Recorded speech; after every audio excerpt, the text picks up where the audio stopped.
Apply की official website आ जाएगी जहां से आपको फॉर्म को फिल करना है। अब यहाँ पर आ जाने के बाद में आप देखेंगे क्लिक हियर फॉर रजिस्ट्रेशन, तो आप इसके ऊपर क्लिक करेंगे। इसके ऊपर क्लिक करने के बाद में अब आपको आपकी इन्फॉर्मेशन फिल करनी है। सबसे पहले आप यहाँ पर आपका नाम एंटर करेंगे। ये जो नाम आप एंटर कर रहे हैं ये आपको 10th के सर्टिफिकेट के अकॉर्डिंग फिल करना है और अंग्रेजी के बड़े अक्षर के अंदर फिल करना होगा। फिर आप आपका जेंडर सिलेक्ट कर लेंगे एंड देन फिर सवाल है कि क्या आप बिहार स्टेट के निवासी है। अगर आप बिहार के निवासी है तो यस करेंगे, नहीं है तो नो कर देंगे। अगर आप अन्य स्टेट से है तो फिर आपको यहाँ पर यूआर यानी कि अनरिजर्व्ड यानी कि जनरल कैटेगरी के अंदर काउंट किया जाएगा। बट अगर आप बिहार से है तो यस करने के बाद में जो भी आपके बिहार के अंदर कैटेगरी है जैसे कि general, SC, ST, EBC, BC, EWS, इनमें से जो भी है वो आप सिलेक्ट कर लेना। कैटेगरी सिलेक्ट करने के बाद में आपको आपकी जो कास्ट है वो भी सिलेक्ट करनी होगी।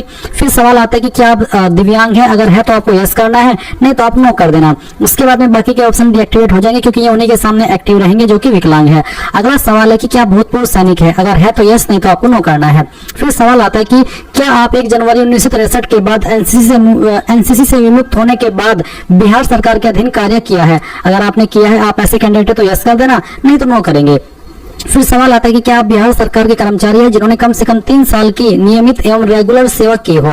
अगर आप ऐसे कैंडिडेट है तो यस करना, नहीं तो यहाँ पर भी आप नो कर देंगे। फिर एक और सवाल है कि बिहार सरकारी कर्मचारी के बाद प्रयासों की संख्या, यानी कि अगर आप बिहार गवर्नमेंट एम्प्लॉय है उसके बाद में अटेम्प्ट दिए हैं 12/12/2022 के बाद के काउंट हो रहे हैं तो आप यहाँ पर बताएंगे कि कितने आपने अटेम्प्ट दिए हैं। बट आप तो फ्रेशर है, आप तो पहली बार यहाँ पर ये फॉर्म भर रहे हैं और ना आप बिहार के एम्प्लॉय है गवर्नमेंट, आप एक नॉर्मल कैंडिडेट है तो आप यहाँ पर 00 सिलेक्ट कर लेना। फिर आप आपका मोबाइल नंबर डालेंगे जो कि आप रजिस्टर करना चाहते हैं, उस नंबर को दोबारा डाल करके वेरीफाई करेंगे। अपनी ईमेल आईडी एंटर करेंगे, ईमेल आईडी को दोबारा डाल करके वेरीफाई कर देंगे। एंड देन जो आपकी डेट ऑफ बर्थ है वो भी आपको कैलेंडर के ऊपर क्लिक करके सिलेक्ट कर लेनी है। पहले आपको यहाँ से आपका ईयर सिलेक्ट कर लेना है, उसके बाद में आपका मंथ और फिर आपका डे। एंड देन ये कैप्चा कोड डालेंगे। सभी इन्फॉर्मेशन चेक करते हुए सेव एंड कंटिन्यू इसके ऊपर क्लिक करेंगे। अब गाइस आपने जो भी इन्फॉर्मेशन भरी है उसका प्रीव्यू आपके सामने है, आप इन सभी जानकारी को चेक कर ले और अगर आपको लगता है कि कोई जानकारी गलत है तो एडिट के ऊपर क्लिक करके एडिट कर लेना, क्योंकि बाद में इन जानकारी को आप एडिट नहीं कर पाएंगे और फिर पछताएंगे। इसलिए अच्छे तरीके से देख लीजिए और पूरी तरीके से श्योर हो जाने के बाद में आप कंफर्म एंड नेक्स्ट इसके ऊपर क्लिक करेंगे और यहाँ से ओके कर देंगे।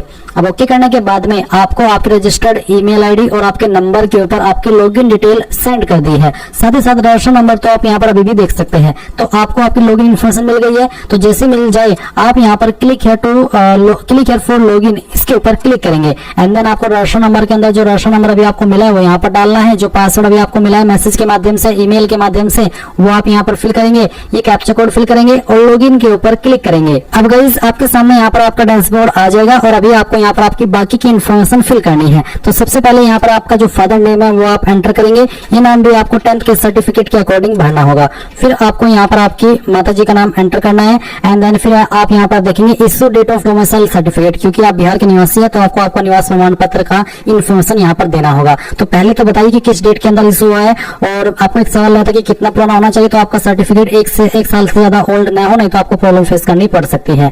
इसके बाद आप देखेंगे issue number of domicile certificate, ये जो निवास प्रमाण पत्र संख्या ये आपको आपके जो आपका निवास प्रमाण पत्र है उसके ऊपर देखने को मिल जाएगी। फिर आती है कि कौन सी अथॉरिटी ने उसको जारी किया है, ये भी आपको आपके सर्टिफिकेट के ऊपर देखने को मिल जाएगा। जहां पर सक्षम अधिकारी लिखा होता है वहीं पर स्लैश लगने के बाद में लिखा होता है कि कौन सी पोस्ट के अधिकारी ने उसको जारी किया है। ये सर्टिफिकेट जनरली इन पोस्ट के अधिकारी द्वारा जारी होता है जो कि यहाँ पर मेंशन है, जैसे कि सीओ, आरओ, एसडीओ, डीएम। और अगर इनमें से नहीं है आपकी वो पोस्ट जिसने आपका सर्टिफिकेट जारी किया है तो आप यहाँ पर अदर सेलेक्ट करके खुद से फिल कर देना।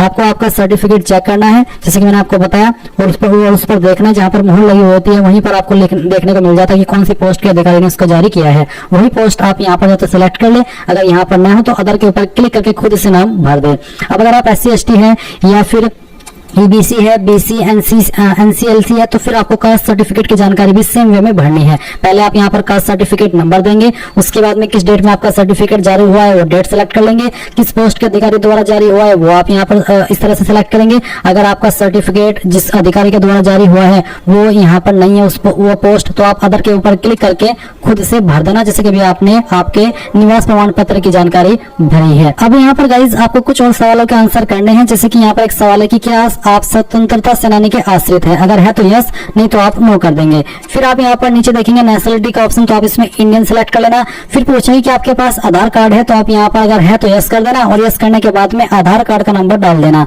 फिर पूछा है फोटो पहचान प्रमाण पत्र का प्रकार, आप यहाँ पर इनमें से कोई भी एक आईडी सेलेक्ट कर लीजिए। अगर आपके पास आधार कार्ड के अलावा कोई अन्य आईडी न हो तो आप आधार कार्ड सेलेक्ट करके उसी का नंबर आप यहाँ पर दे सकते हैं। और अगर आपके पास आधार कार्ड के अलावा कोई अन्य आईडी भी है जैसे कि PAN card, passport, driving licence, तो वो आप आईडी सेलेक्ट कर ले और उसका नंबर आप यहाँ पर फिल कर दे। फिर identification mark of the candidate, आपकी बॉडी के ऊपर ऐसा निशान जिससे आपकी बॉडी की पहचान होती है। ये निशान आपकी बॉडी के ऊपर कहीं पर भी हो सकता है, ये इसलिए लिया जाता है ताकि आप अपनी जगह पर किसी और से एग्जाम न दिलवा दे। उसके बाद में एक सवाल है कि क्या आपको कभी किसी प्रतियोगिता परीक्षा जैसे कि यूपीएससी, राज्य आयोग, अन्य चयन आयोग से वंचित किया गया, यानी कि डिग्रेड किया गया, ब्लैक लिस्ट किया गया है? अगर हाँ तो यस, नहीं तो आप नो कर देंगे। फिर यहाँ पर आपको आपका प्रेजेंट एड्रेस फिल करना है, तो जो भी प्रेजेंट एड्रेस है वो आप यहाँ पर भर देना। एड्रेस के सेक्शन में एड्रेस, फिर आपका विलेज, मोहल्ला, फिर आपका पुलिस स्टेशन, उसके बाद में आपका पोस्ट ऑफिस कौन सा है वो पोस्ट ऑफिस लिख देना। अपनी स्टेट यहाँ से आपको सिलेक्ट कर लेनी है और फिर आपकी जो डिस्ट्रिक्ट है वो भी आप सिलेक्ट कर लेंगे एंड देन आप आपका पिन कोड डाल देंगे। और गाइज अगर आपका प्रेजेंट एड्रेस और परमानेंट एड्रेस सेम है तो आप इस बॉक्स के ऊपर टिक कर देना। अगर आपका एड्रेस अलग अलग है तो आप अनटिक करके इस तरफ अपना परमानेंट एड्रेस भर देना। फिर आप सबमिट के ऊपर क्लिक करेंगे। सबमिट के ऊपर क्लिक करने के बाद जो जानकारी अभी आपने भरी उसका प्रीव्यू आपके सामने है। आप अगेन एक बार फिर से इन सभी जानकारी को चेक कर ले। जब आपको लगे कि सभी जानकारी सही है तो प्रोसीड फॉर पेमेंट के ऊपर क्लिक कर दे। अब इसके ऊपर क्लिक करने के बाद में यहाँ पर आपको पेमेंट की इन्फॉर्मेशन देखने को मिलेगी। आप सिलेक्ट कर लीजिए कि आप किस माध्यम से फीस पेमेंट करना चाहते हैं, जैसे कि SBI, ICICI या फिर एक्सिस बैंक, कोई भी आप पेमेंट मोड सिलेक्ट कर लेना। मैं यहाँ पर SBI सिलेक्ट करके प्रोसीड ऑनलाइन पेमेंट इसके ऊपर क्लिक करता हूँ और यहाँ से ओके कर देता हूँ।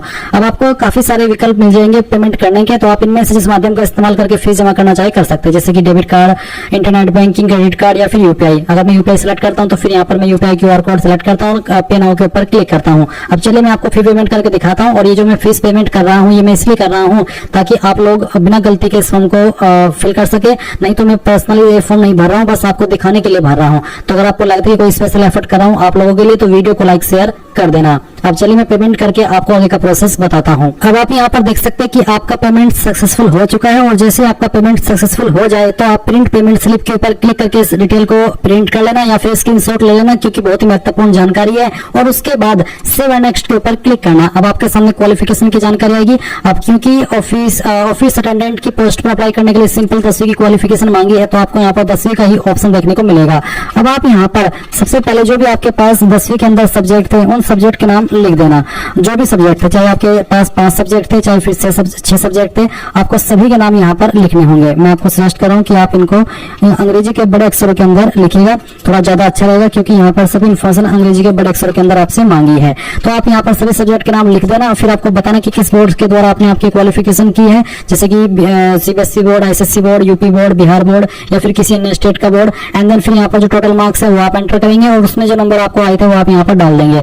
अब कुछ कैंडिडेट का सवाल रहेगा कि सर मेरे नंबर तो CGPA के अंदर है तो मैं क्या करूँ? तो आपको आपके टोटल मार्क्स को जो या फिर जो भी आपके टोटल CGPA है उनको मार्क्स में कन्वर्ट करना है और वो जितने मार्क्स बनते हैं वो यहाँ पर डाल देना। फिर जो आपको प्राप्त CGPA है वो भी आपको मार्क्स में कन्वर्ट कर लेनी है और फिर वो यहाँ पर आपको मार्क्स लिख देने हैं। देन आपकी परसेंटेज आ जाएगी। फिर आप यहाँ पर आपका सर्टिफिकेट नंबर या फिर मार्कशीट नंबर डालेंगे, कब आपका सर्टिफिकेट इशू हुआ है वो डेट भी आप यहाँ पर इस तरह से सिलेक्ट कर लेंगे।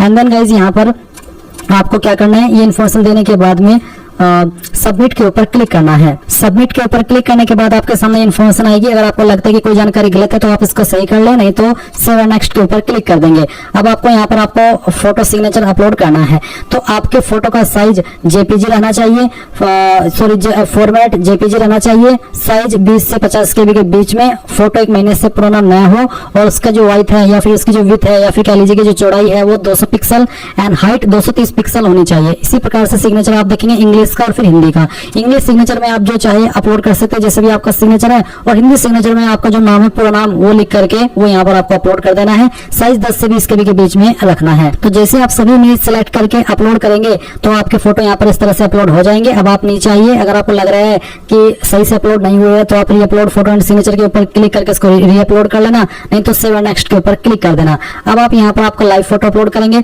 आप आपका फोटो कैप्चर कर लीजिए और उसके बाद में आप यहाँ पर सबमिट करके इसको ओके कर दीजिए। दीजिए एंड देन आपका लाइव फोटो भी यहाँ पर इस तरह से आ जाएगा। अब आप नीचे की तरफ आएंगे, यहाँ पर टिक करेंगे, फाइनल सबमिट के ऊपर क्लिक करके यहाँ से ओके कर देंगे। और गाइज अब आपको यहाँ पर अगर प्रिंट लेना है अपने पेमेंट का तो वो भी ले सकते हैं। आपकी लॉगिन इन्फॉर्मेशन यहाँ पर दी गई है, साथ ही साथ आप प्रिंट एप्लीकेशन स्लिप के ऊपर क्लिक करके, अगर आपके पास अभी प्रिंटर मौजूद नहीं है तो click to print this page के ऊपर क्लिक करके इसको पीडीएफ के रूप में सेव कर लेना और बाद में प्रिंट करा लेना। इस तरह से गाइज आप लोग आपका बिहार स्टाफ सिलेक्शन कमीशन यानी कि BSSC officer attendant online form 2025 भर पाएंगे। आई होप ये प्रोसेस आपको पसंद आया होगा। अगर आपका कोई सवाल डाउट रह गया हो तो आप कमेंट के माध्यम से पूछ लेना। Thanks for watching. जय हिंद।